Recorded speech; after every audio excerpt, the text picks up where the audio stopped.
Hey you guys, happy Saturday morning. I am in here today to talk to you guys about meal planning and prepping and grocery shopping and all of that good stuff and how to do this and try to keep it somewhat budget friendly. I do this for a family of 5, soon to be a family of 6 over here.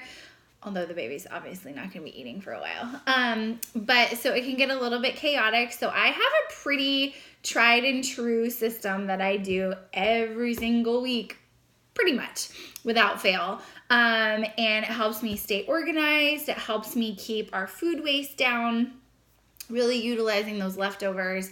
And making it a lot easier on myself for nights that my husband is at the fire station. Those are usually nights that I plan for leftovers, or something super, super simple. And I make sure to have those things on hand for myself and for the kids. Honestly, you guys, especially in the summertime, a lot of times for dinner, I'll have my Shakeology for dinner, and the kids will get rotisserie chicken from Costco with a fruit, a vegetable, and rice or sweet potatoes or something that's already cooked the nights that my husband's at the fire station, because mama ain't got time for that. So anyway, I'm gonna walk you guys through. Obviously, you're going to hear from different coaches throughout the course of this challenge group about their system and how they meal plan and use the containers and stuff like that. So I'll walk you through what I do, and hopefully it resonates with some of you. And if not, hopefully something that another coach does is a little bit more helpful. And that's the beauty of having multiple coaches in here. So typically what I do, my prep and my grocery shopping and prep day is typically on Sundays. Obviously, vacations throw people off schedule and things like that. But on a normal week, I do all of that on a Sunday. So I will plan everything on Saturday. It just so happens that we actually signed up for a farm share of vegetables from a farm that's 15 minutes down the road for the summer. And so we get to pick up our bag of produce from them on Fridays, which actually works out perfectly because I can inventory what I have, use that to plan for the following week, and it works out really well. But obviously that's not the case for a lot of people. So basically what I do is Saturday at some point, maybe while the kids are eating breakfast or, they're just out in the backyard playing or something like that, I will go through my fridge and I'll clean out, leftovers maybe that didn't, get eaten in time. Go through, check all the expiration dates on my bottles and sauces and dressings and stuff like that. Inventory what I have in my refrigerator, in my freezer, and in my pantry, so that I can plan the coming week around what I already have and try to keep my grocery list as short as possible, right? So this week, what we ended up getting from our farm share, we got a huge head of cabbage that I decided I was going to split between 2 recipes. One, I'm going to grill some garlic cabbage steaks on the grill, and then the kids will get some turkey burgers or ground beef burgers. I don't know. I have both. Happen to have some ground turkey in my freezer, and then I'm starting to slowly prep some freezer food for when the baby comes, and I knew I wanted to make a big batch of meatballs, so I got a bunch of ground beef at Costco today, so I can use some of that for the kids to make them some burgers. But my husband and I will be doing grilled portobello burgers, and there's a great recipe in Fixate if you want to try that out.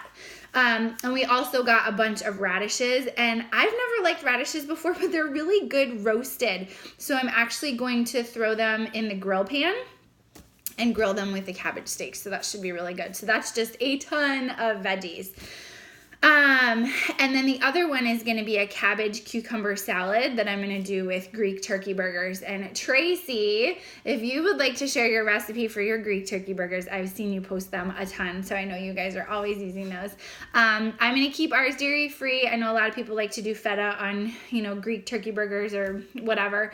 I'm going dairy free. My babies have been sensitive to dairy while I'm nursing, so ours won't include feta, but we'll do turkey burgers I've got fresh parsley from my garden, and we'll do Kalamata olives on there and tomatoes and cucumbers and stuff like that.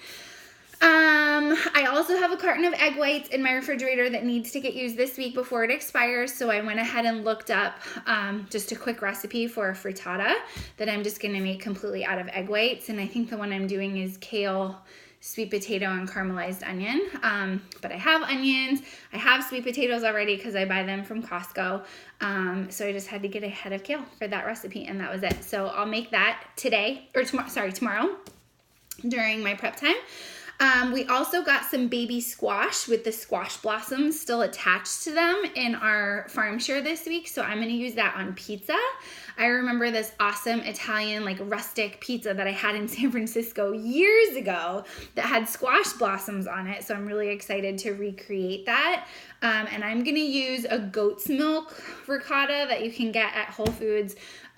For those of you that are dairy free, for intolerance reasons. Generally speaking, you can probably do goat dairy without bothering your stomach too much. So if you want to give that a try, if you're really craving some cheese or yogurt, try the goat dairy.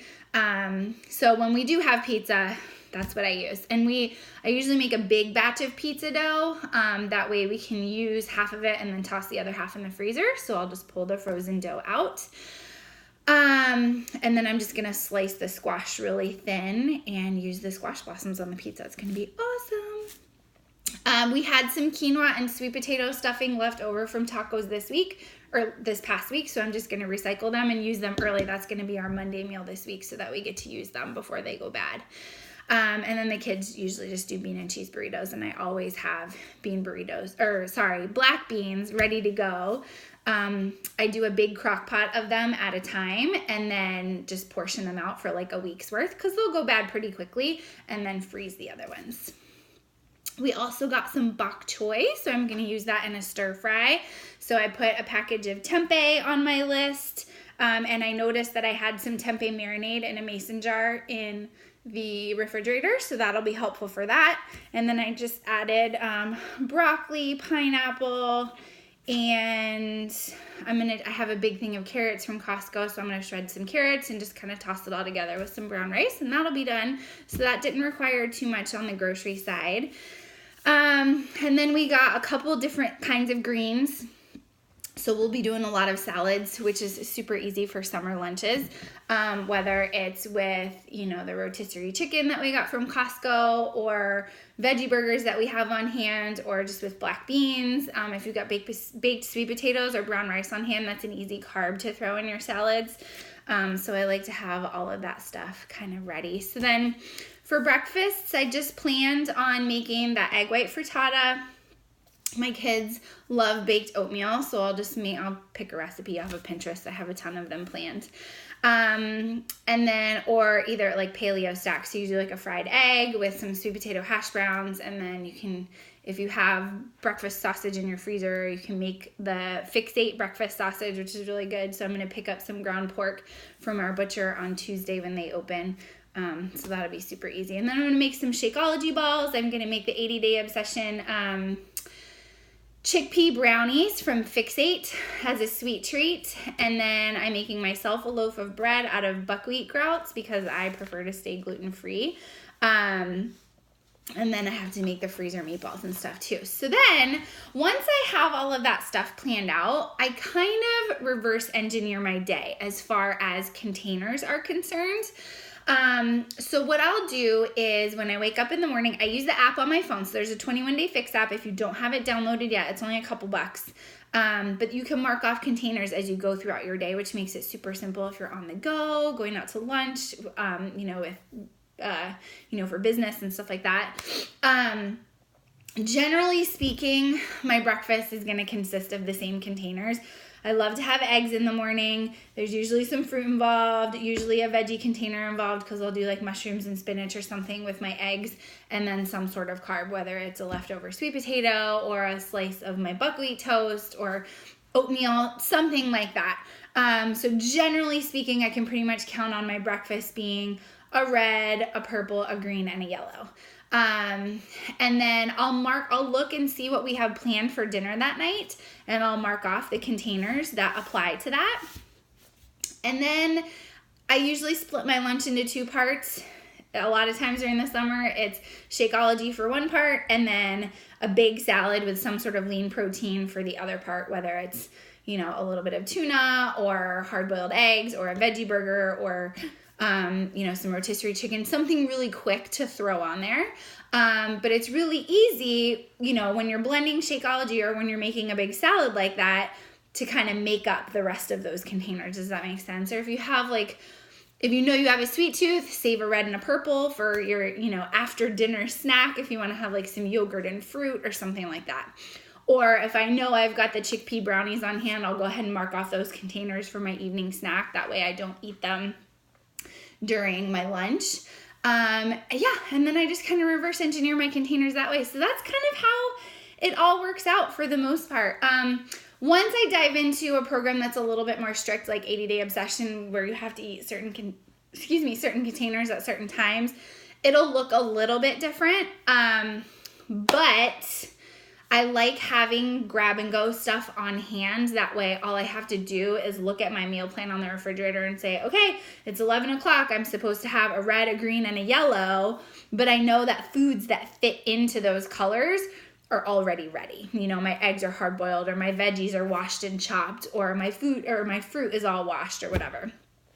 So then on Sunday, after I get all of our groceries, I kind of split my list. Once I make my grocery list, I kind of split it up between what I need to get at Costco, and we usually just kind of run through there after church on Sundays.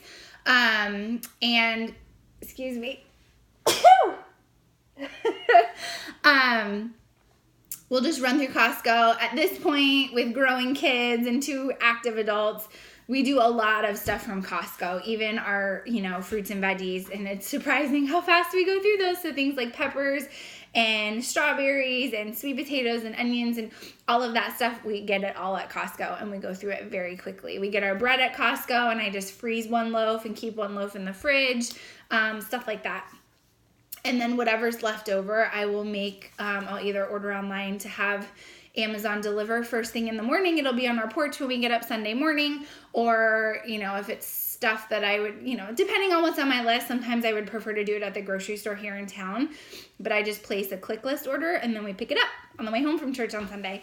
So it all works out. And then I have everything ready for when the kids are having some downtime on Sunday. And then I spend about 90 minutes or so. Maybe I'll make the breakfast sausage ahead of time. I'll make my loaf of bread.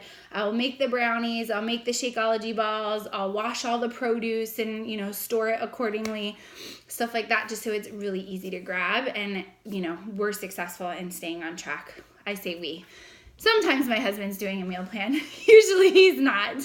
But yeah, that's kind of my process. So Saturday morning is an inventory and meal planning and making of the grocery lists.